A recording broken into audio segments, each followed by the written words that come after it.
Hello dear students, welcome to Devika's Commerce and Management Academy. We have seen cost of debt calculation, cost of preference shares, cost of equity shares. Now fourth one, cost of retained earnings. Very simple, focus just 5 minutes. First of all, let me give you introduction or recollection of what is retained earnings. Whenever company gets a profit, suppose company got a profit of say 1 crore. Out of 1 crore, they'll distribute dividend to the preference shareholders,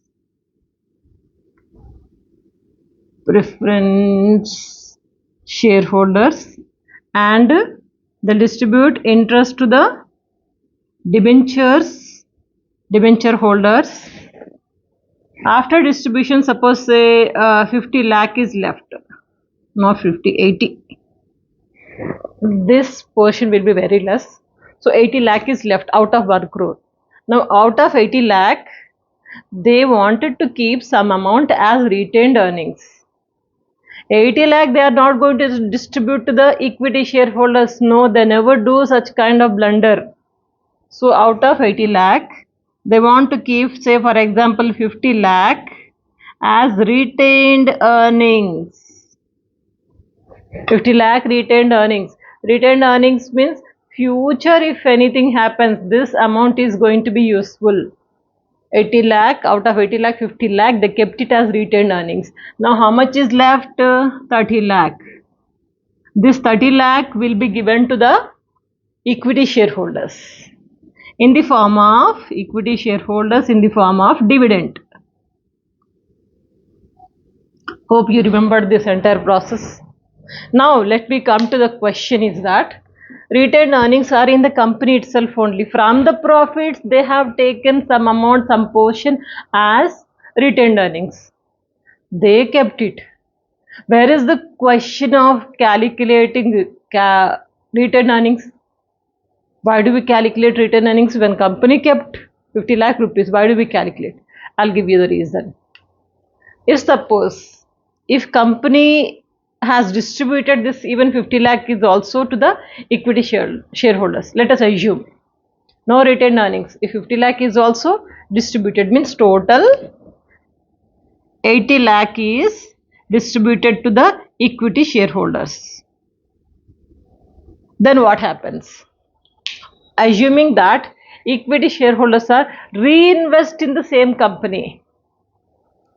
Equity shareholders are once again they are investing in the company. Reinvesting, you can say. Whenever they are going to reinvest this amount, that is cost of equity capital, once again we have to calculate, because this amount is we are distributed to the equity shareholders in the form of dividend. This amount they are reinvesting. When they are reinvesting, once again equity share capital is increasing. When equity share capital is increasing, we have to calculate the equity share capital, isn't it?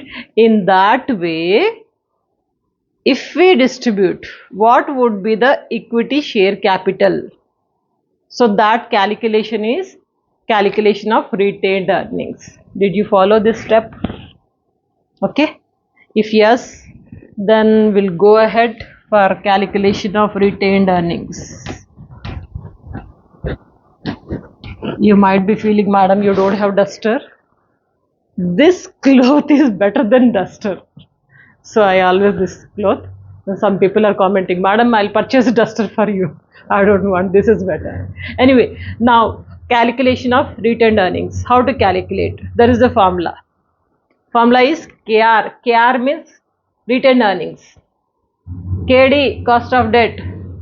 KP, cost of preference shares. KE, cost of equity shares. KR, cost of retained earnings. Okay, KR is equal to KE. KE means cost of equity shares. KE into 1 minus T. T means tax rate. Into 1 minus B. B means cost of purchasing new securities. Something they might have spent brokerage or any other expenses. That expenses we say it as a B. T is tax rate, KE is cost of equity, B means expenses incurred by the company for issuing the shares into 100.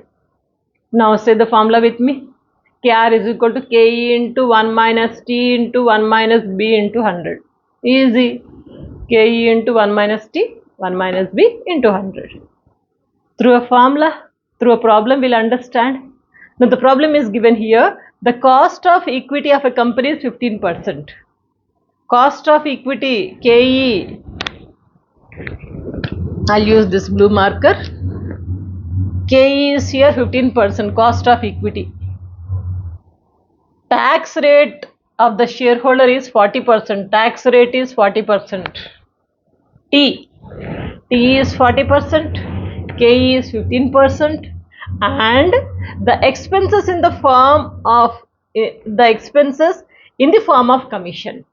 Expenses, how it has come? Through the form of commission. Company will be giving commission to the brokers for issuing of the shares, for selling of the shares. That is the commission. Commission is expenses. The expenses in the form of commission is 3%. What do we want? KE 15%, T 40%, B 3%. Got it, everything. Anyway, 3% of the investment in share. The company proposes to utilize its retained earnings to the extent of 3 lakh rupees. Company wanted to extend this retained earnings to 3 lakh rupees. Find out the cost of retained earnings. To find out the cost of retained earnings, we need only cost of equity, tax rate, and any other extra expenses, that is B. Only these 3 are required. 1, 2, 3. Let's apply in the formula. So this is only the information. The company wanted to extend extend up to the 3 lakh rupees, this retained earnings. That is information only. Now let's work out this problem.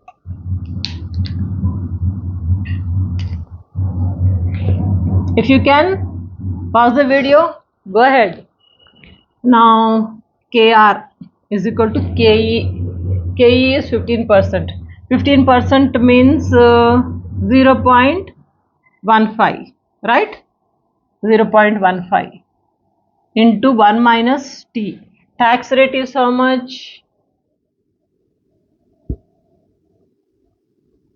Tax rate is 0.4%. Means 0.4. 40% means 0.4%. If you want, I'll write it here. 15% means 0.15. 40% means it is 0.40. Okay. Into 1 minus B. B is here commission 3%. 3% into 100. So 3% means 0.03, right? So we'll work out the calculations.